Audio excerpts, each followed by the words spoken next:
미국 또 유럽에서는 헹구는 것을 권하지 않습니다. 사실 저는 오늘 그 333에서 조금 벗어나는 내용들을 말씀을 드리려고 하는데요. 칫솔과 치실 이 두 가지는 반드시 사용하시라고 말씀을 드리고 싶고요. 네, 치아가 빠진 채로 지낼 때 생길 수 있는 영향은 굉장히 많은데요.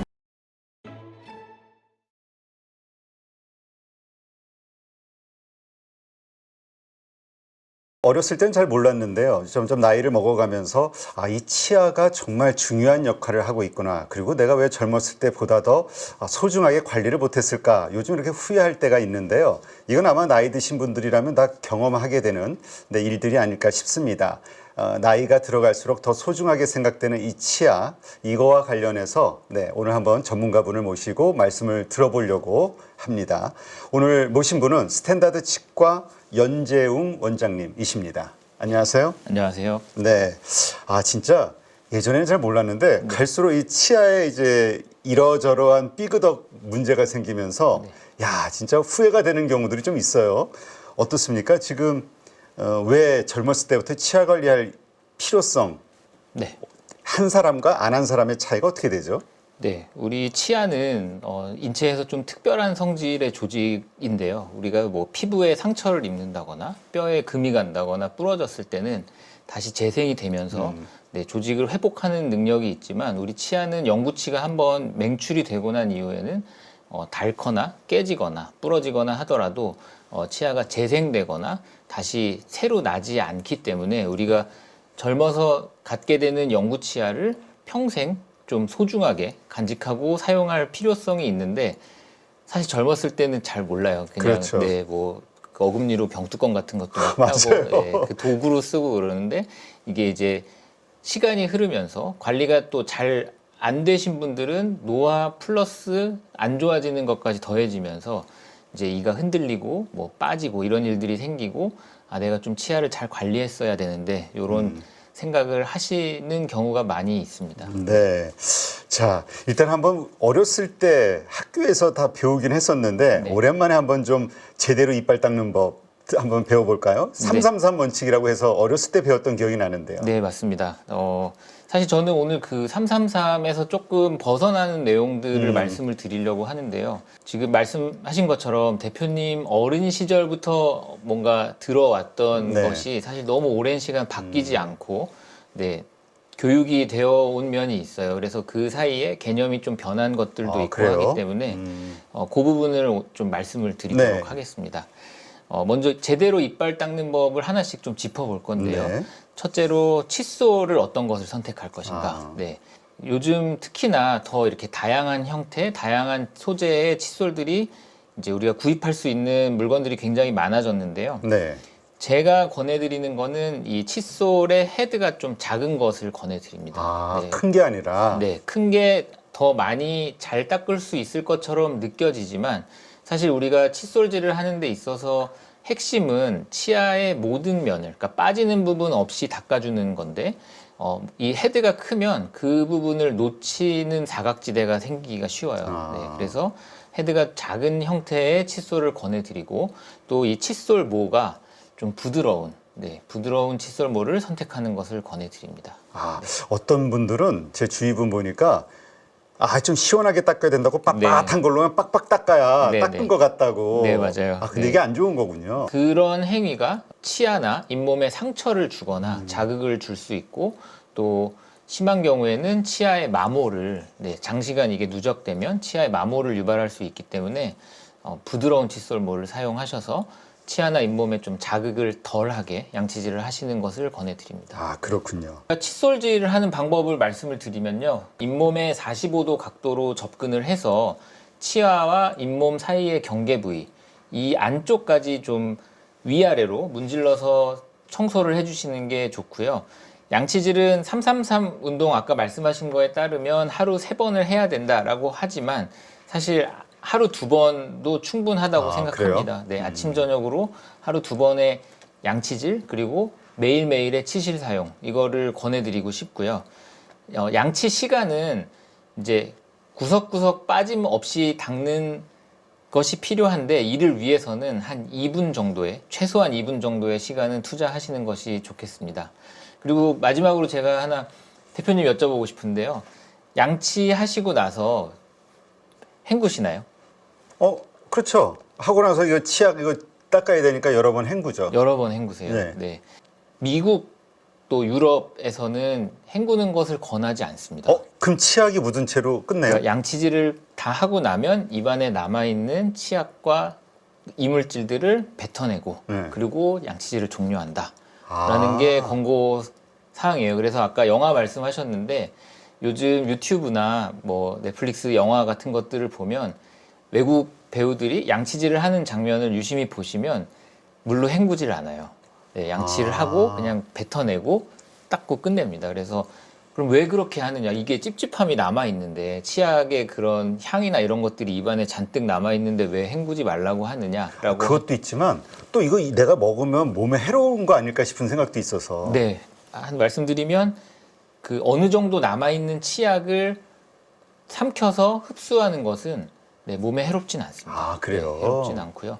그리고 헹구지 말라고 권하는 것은 치약에 있는 어떤 불소라든지 유효한 성분들이 입안에 남아서 좀 그 약효를 발휘하기 위한 시간을 주고 농도를 유지해 줘야 되는데 양치질을 하자마자 이거를 다 희석시키고 씻어내면 우리가 치약에서 기대할 수 있었던 어떤 효과를 오히려 이제 감소시키는 것이기 때문에 양치질을 하고 과도하게 헹구는 것은 네, 좋은 습관은 아니에요. 그럼 좀 찜찜하다 싶으면 한두 번만 가볍게 헹궈주고 그냥 놔두는 거. 너무 네네. 깨끗하게 다 헹구려고 하지 말고. 네, 맞습니다. 아니면 정말 나는 괜찮다 싶으면 그냥 입안에 있는 치약만 다 뱉어내고 네. 그냥 그대로 가는 것도 괜찮다. 네.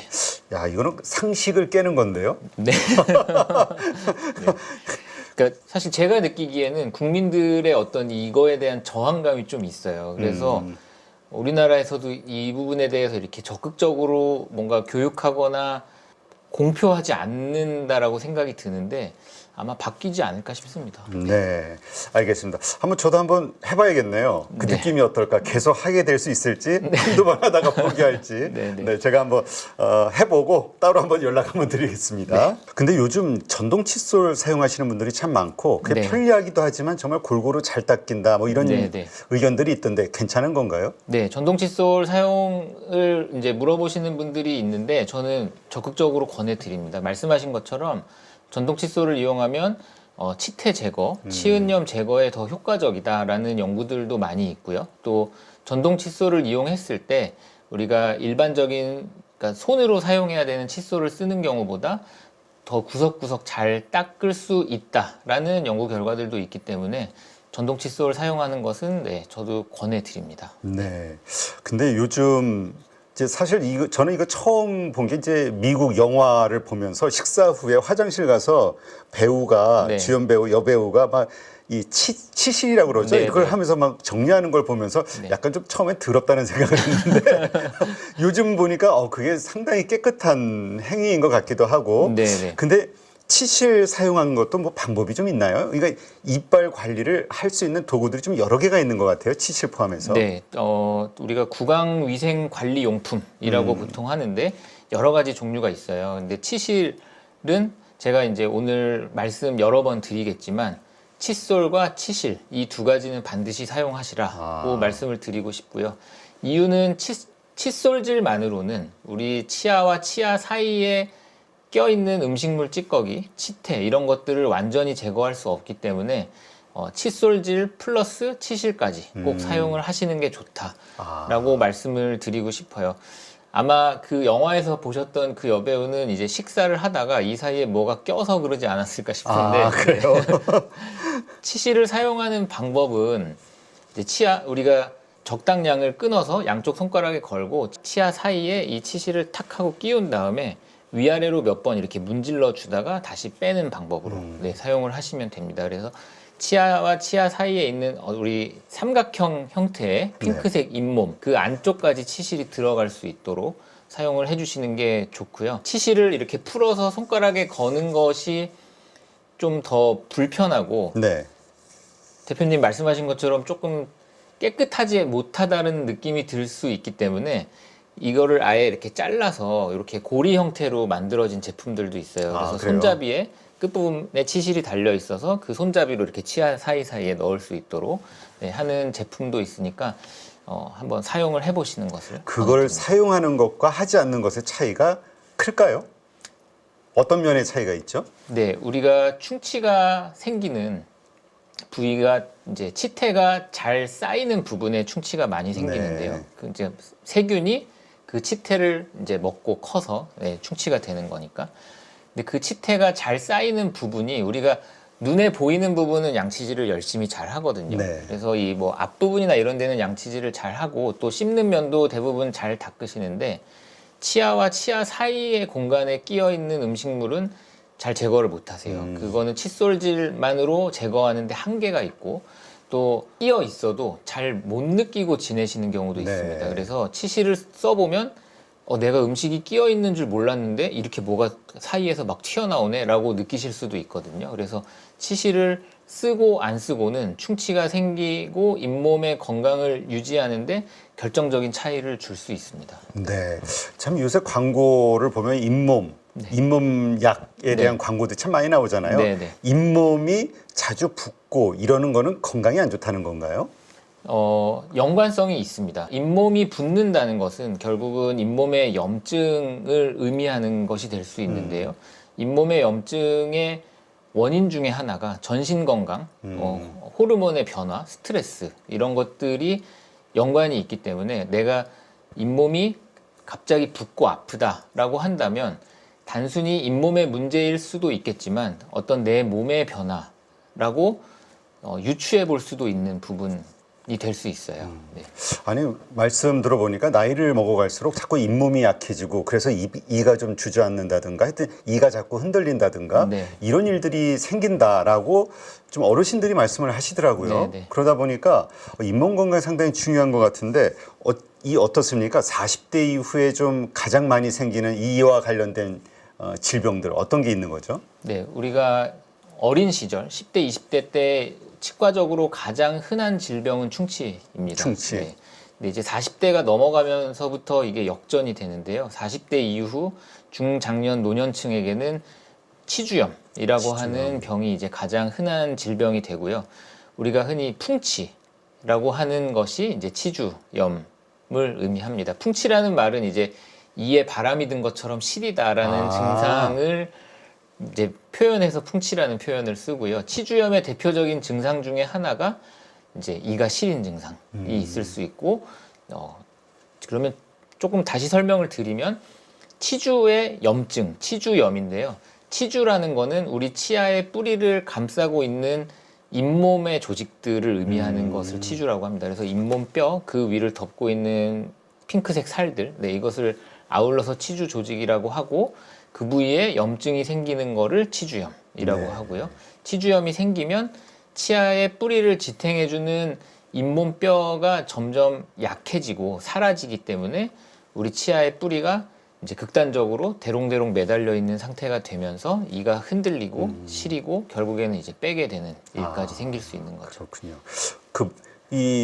이제 성인이 된 이후에 이를 빼면 안 나오잖아요. 네. 그럼에도 이 흔들리거나 어떤 이런 증상들이 있을 때는 빼는 게 낫나요? 네, 흔들리는 이를 꼭 빼야 되느냐라는 질문을 굉장히 많이 하세요. 그래요? 네, 그리고 우리가 치아를 상실했을 때 겪게 되는 어떤 불편감 그리고 전신 질환, 뭐 예를 들면 이를 꼭 빼야 되느냐, 이 빼면은 치매 걸린다던데, 네, 뭐 이가 없는 것이랑 심혈관계 질환과 연관성이 있다던데. 이를 보존하는 게 좋지 않겠느냐 이런 질문들을 많이 하세요. 우리가 치료를 할 때 치아를 그냥 두는 것도 치료의 선택지가 될 수 있고 이를 빼는 것도 치료의 선택지 중에 하나입니다.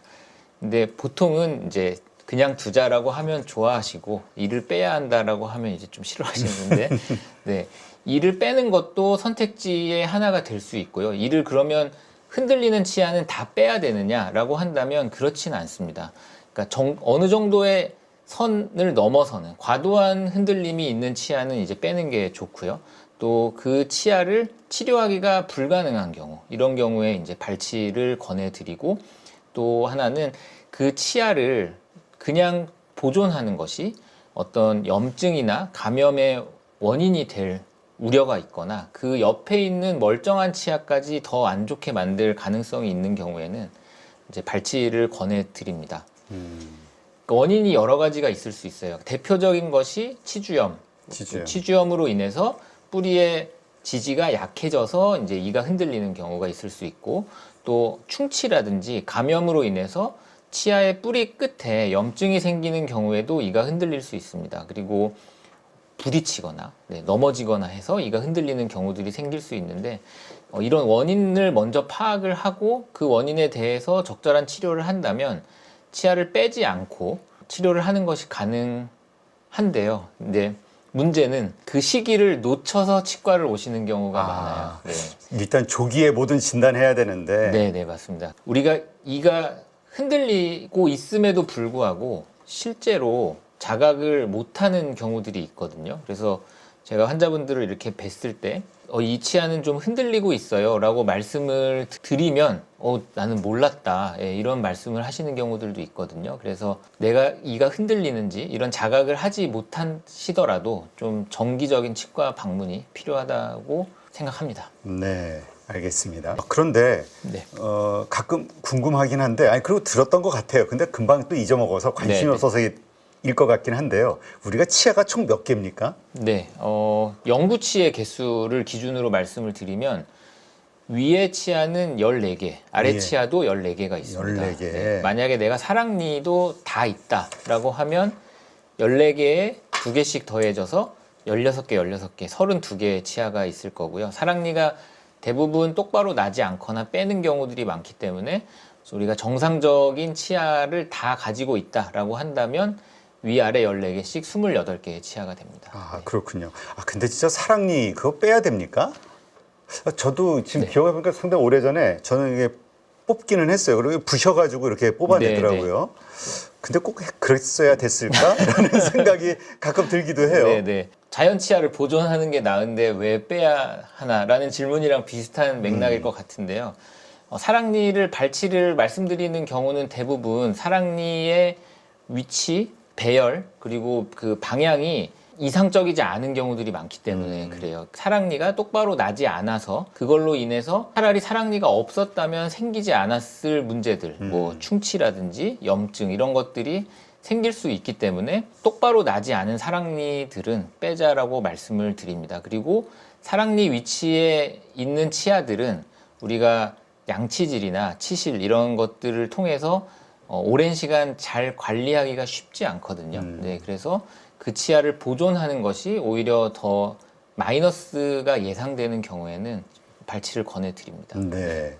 지금 이 18개의 이빨, 이게 완전체라고 봐야 될 것 같긴 한데, 그렇지 않을 때 생기는 문제가 있나요? 그러니까 왜냐하면 어쩌다 그냥 한두 개 빠지면 그냥 빠진 대로 살면 되지. 18개 중에 한두 개 빠졌다고 뭐 어쩌나? 네. 이렇게 생각하시는 분들이 나이 드신 분들 가운데서 있거든요. 네, 실제로도 많습니다. 네, 근데 꼭 18개가 있어야지만 뭐 차이가 있나요? 한두 개 빠지는 거와? 우리 치아가 하는 일들, 이제 식사, 씹는 기능을 해야 되고 또 말을 하는데 필요하고 미용적인 이유도 있는데요.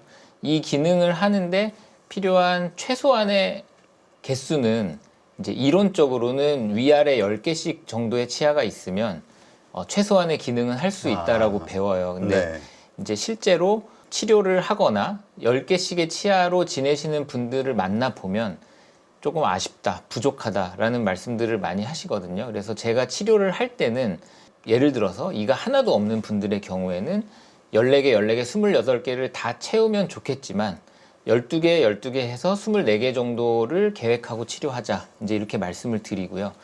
이를 질문하신 이가 한두 개 없어도 사는데 지장이 없는 거 아니냐. 네. 크게 차이를 못 느끼실 수도 있습니다. 다만 이제 치아가 빠진 상태로 지내는 시간이 길어질수록 남아있는 치아들에 안 좋은 영향을 주거나 또 전신적인 몸에 안 좋은 영향 이런 것들이 걱정이 되고 우려가 되기 때문에 이가 빠진 부분을 좀 채워놓고 보철 치료를 하는 것을 권해드립니다. 보통 안 좋은 영향은 어떤 겁니까? 다른 이에 어떤 안 좋은 영향이 가죠? 네, 치아가 빠진 채로 지낼 때 생길 수 있는 영향은 굉장히 많은데요. 먼저 이제 그 인접한 치아들에게 줄 수 있는 영향은 옆에 있는 치아들이 그 빠진 부위로 이렇게 기울면서 쓰러질 수 있어요. 그리고 그 치아와 맞물리던 반대쪽에 있는 치아가 물리던 치아가 사라지면 그 물리는 치아를 찾고 싶어서 이렇게 더 솟아오르는 경향이 있습니다. 그래서 치열이 변할 수 있고 그 치열의 변화 때문에 뭔가 충치라든지 잇몸 질환 이런 것들을 더 안 좋게 만들 수 있는 문제가 되고요. 또 잇몸 뼈와 잇몸의 연조직에도 변화를 줄 수 있는데 우리가 뼈도 어느 정도의 자극을 받고 운동을 해야 그 뼈의 튼튼함과 형태를 유지할 수 있는데 그 잇몸뼈에 그런 적당한 자극을 줄 수 있는 자극원은 치아 아니면 임플란트예요. 네. 그래서 이게 없는 상태로 그냥 두게 되면 잇몸이 이렇게 점점 흡수되고 쪼그라드는. 잇몸이 무너진다. 그게 네. 실제로 그냥 안 좋다라는 형용사가 아니라 실제로 잇몸이 그런 쪼그라들고 그렇게 되나 보죠. 네, 그렇습니다. 저희가 예를 들면 팔이 부러졌을 때 기부스를 한 채로 그 팔을 뭐 몇 달간 사용을 안 하게 되면 기부스를 풀르고 이렇게 봤을 때 팔이 더 가늘어지는 것을 볼 수 있잖아요. 그거랑 비슷한 원리라고 생각하시면 돼요. 네. 말씀 들어보니까 이게 진짜 치아 관리를 잘 해야 될 것 같은데 우리가 생활 속에서 어떻게 이 치아 관리를 건강하게 오랫동안 유지할 수 있게 하기 위한 네. 뭐 운동법이랄까요? 아니면 뭐 생활의 팁 같은 게 있을까요? 네, 여러 가지 있을 수 있는데요. 제가 뭐 너무 뻔한 얘기고 항상 뭐 이런 매체에 나와서 말씀드리는 건 가장 중요한 거는 매일매일의 양치질과 치실 사용이고요. 치실. 네. 치실은 꼭 사용을 하시는 게 좋겠습니다. 그리고 균형 잡힌 식사를 하시는 거를 좀 권해드리고 싶고 그리고 담배를 피지 않으시는 게 담배. 담배는 뭐 전신적인 건강도 그렇고 잇몸에도 안 좋은 영향을 주기 때문에 금연을 권해드리고 싶고요. 그리고 정기적인 치과 방문을 권해드립니다. 1년에 한 번 정도는 치과에 방문을 하셔서 검진을 받으시는 것을 권해드립니다. 네. 참 요새는 저거 보험 처리돼가지고 뭐 저 아는 분은 그런 1년마다 가던데 그 뭐죠? 이거 스케일링. 네. 이거 보험 처리되는 거죠? 네, 스케일링은 지금 성인의 경우에는 1년에 한 번 나라에서 보험 적용이 되기 때문에 반드시 하시는 것을 권해드립니다. 네. 알겠습니다. 여러분 지금 계좌 안녕하십니까? 언제까지 물린 종목들 바라만 보실 거예요. 사실 투자라는 게 간단합니다. 올라갈 종목 잘 찾아서 매수할 자리, 매도할 자리만 여러분들이 명확하게 알고 있으면 주식 정말 쉬워집니다. 지금 보유 종목을 잘라야 할지 끌고 가야 될지 고민인 분들 많으시죠? 저도 7번 깡통을 차본 사람으로서 여러분들의 고민이 어떤 건지 다 알고 있습니다. 그래서 제가 여러 번 실패를 겪으면서 일어서게 해줬던 기법들에 대해서 명확하게 알려드리도록 하겠습니다. 2025년 양봉 나온다라고 이야기 드렸는데 분명 좋은 장이 올 거니까 이 기회를 살리시면 좋겠습니다. 딱 8주만 집중하셔가지고 평생 써먹을 수 있는 돈 버는 기법 다 배워가실 수 있도록 만들어 드리겠습니다. 제가 쓰는 실전 기법을 총 8번의 VOD 강의와 16번의 라이브 강의로 모두 담았습니다. 직접 올라갈 종목 찾으실 수 있도록 그 방법을 제가 알려드리겠습니다. 여러분 2025년 저와 함께 돈 벌어보시죠.